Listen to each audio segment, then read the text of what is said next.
নিয়োগে ৭ এবং ১৪ সেপ্টেম্বর দুদিনই পরীক্ষা বাধাহীন। সুপ্রিম কোর্ট বিরক্ত, এত মামলা কেন একই বিষয়ে? যা সিদ্ধান্ত নিয়েছে এসএসসি সেই সিদ্ধান্তে কোনো হস্তক্ষেপ নয়।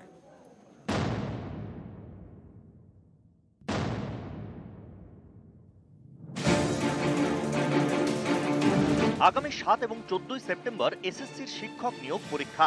সুপ্রিম কোর্টের নির্দেশ মেনে এই পরীক্ষা নিচ্ছে স্কুল সার্ভিস কমিশন। এই পরীক্ষা পিছিয়ে দেওয়ার আর্জি জানিয়ে গত কয়েকদিনে একাধিক মামলা দায়ের হয়েছে সুপ্রিম কোর্টে, যার কোনোটিতেই আমল দেয়নি দেশের শীর্ষ আদালত। সোমবার আরও একটি মামলা দায়ের হয়।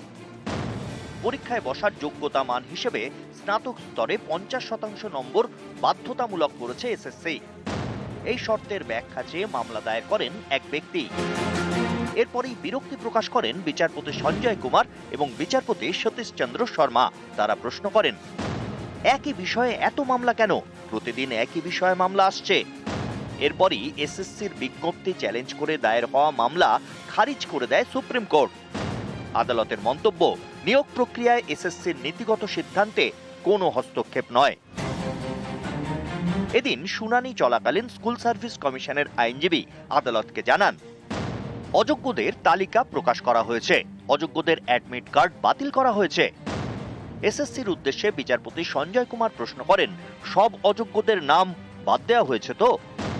উত্তরে এসএসসির আইনজীবী বলেন, হ্যাঁ, সব অযোগ্যর নামই বাদ দেওয়া হয়েছে। এ সন্দেহ প্রকাশ হচ্ছে মাননীয় সুপ্রিম কোর্ট যে আপনারা যোগ্যদের তালিকা সব দিয়েছেন তো, মানে বিশ্বাস করছে না, তাহলে আমরা কি করে বিশ্বাস করব? সেই জন্যই তো আন্দোলন।